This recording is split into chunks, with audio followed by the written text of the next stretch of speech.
नमस्कार दोस्तों, मैं डॉक्टर अविनाश आज पुनः एक नई वीडियो के साथ आपकी सेवा में हाजिर हूँ। और आज की वीडियो में मैं एक ऐसी ग्रामेटिकल यूनिट पे बात करने जा रहा हूँ जो बहुत कन्फ्यूज़न पैदा करता है।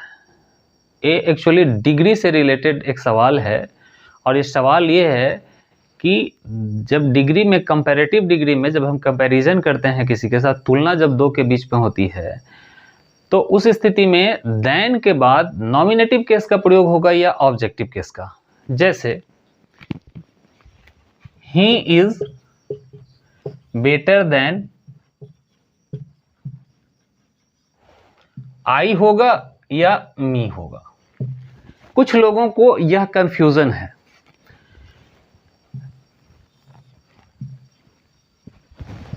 हालांकि सबको तो नहीं है, लेकिन कंफ्यूजन है और ये कुछ ज़्यादा ही कंफ्यूजन है, क्योंकि बहुत सारे लोगों को मैंने देखा है इससे परेशान होते हुए इस स्थिति में। तो यहाँ नॉर्मल स्थिति है। एक चीज़ समझ लीजिए, जब हम तुलना की बात करते हैं, कभी भी तुलना होती है तो बराबरी वालों में होती है, ये बात दिमाग में रख लें। गैर बराबरी वालों में तुलना नहीं होती। तो जब तुलना बराबरी वालों में होगी तो यहाँ आप देख लीजिए, यह जो है तुलना किसके किसके बीच में है? ही के बीच में और ये जो भी सज्जन है। तो ही इज बेटर देन, वह बेहतर है। तो किससे बेहतर है?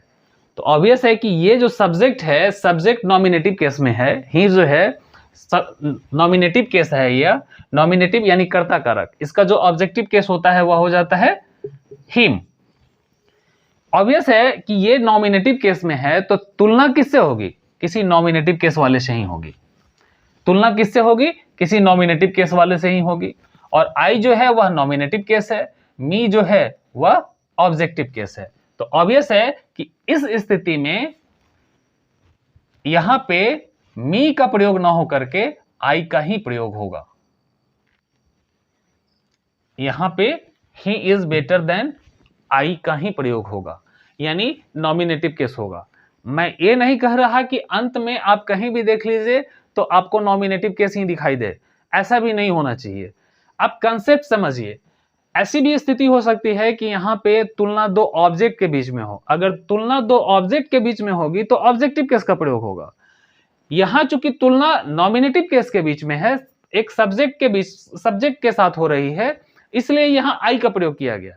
सपोज कीजिए अगर हो he loves him, he loves Sohan more then. अब यहां मोर देन के बाद क्या? आई दें या मी दें? आई दें या मी दें? अब ये मामला समझिएगा। एक्चुअली ये तो बहुत ज्यादा बड़ा कंफ्यूजन नहीं था, ये उससे ज्यादा बड़ा कंफ्यूजन है। क्योंकि अगर आप आई लिखते हैं तब भी और मी लिखते हैं तब भी अर्थ तो दोनों का निकलेगा। जैसे ही लव्स, हिंदी होगी वह प्यार करता है। किससे करता है? सोहन से। वह करता है प्यार सोहन से मोर देन, ज्यादा। तो किससे ज्यादा?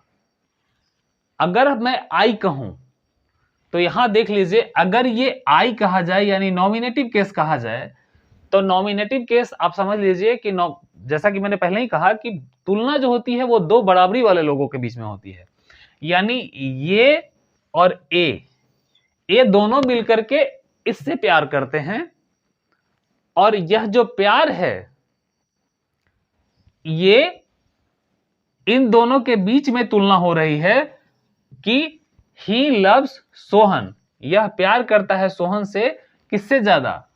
आई से ज्यादा, यानी मुझसे ज्यादा। अब अगर हम मी की बात कर रहे हैं, अब देख लीजिए यहां पे फिर परिस्थिति बदलती है। कहता है he loves Sohan more than मी।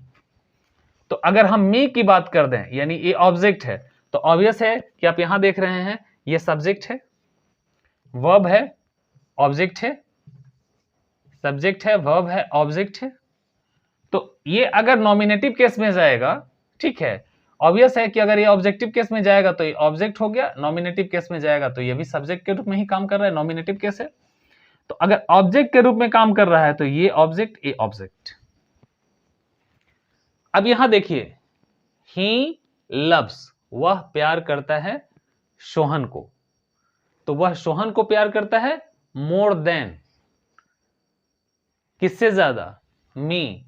अर्थात क्या है, यह जो है वह सोहन को भी प्यार करता है और मुझे भी प्यार करता है, लेकिन सोहन को मुझसे ज्यादा प्यार करता है। ये फिर से समझिए इस चीज को, अगर कंफ्यूजन है तो, या अगर हम इसको बदलते हैं, जैसे मान लिया यहां लिख देते हैं Rama loves Sohan more than I और मी। अब यहां देखिएगा, रमा जो है यह आई को भी प्यार करती है और सोहन को भी प्यार करती है। रमा जो है वह आई को भी प्यार करती है, सॉरी, रमा आई को भी प्यार करती है और सोहन को भी प्यार करती है। अब ये क्या कह रही, पहला जो सेंटेंस कहता है रमा, पहला जो सेंटेंस बन रहा है वह है रमा लव्स सोहन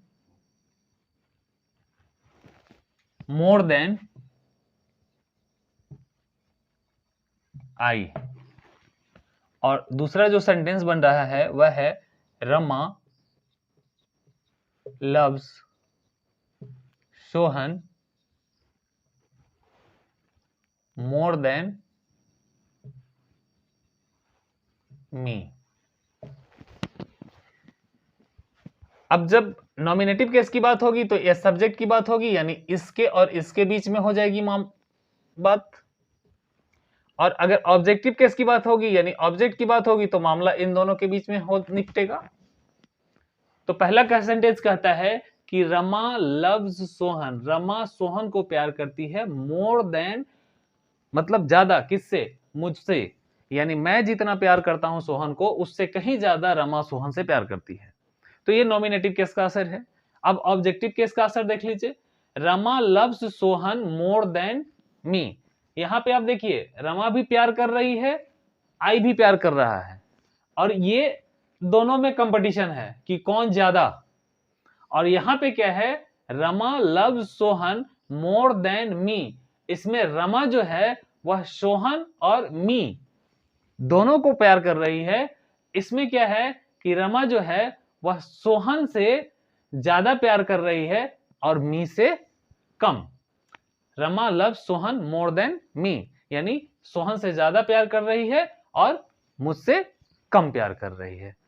उम्मीद है यह सेंटेंस भी समझ में आया होगा और आप ये मोर देन के बाद या देन के बाद नॉमिनेटिव केस हो या ऑब्जेक्टिव केस हो, इसका कंसेप्ट आपकी समझ में आ गया होगा। और अगर आप इस कंसेप्ट से संतुष्ट हैं तो आप इस वीडियो को लाइक और शेयर करें, और अगर लगता है कि हाँ हमारे कंटेंट फायदेमंद हैं, कृपया हमारे चैनल को सब्सक्राइब करें ताकि इसे अधिकांश लोगों तक पहुंचाई जा सके। धन्यवाद।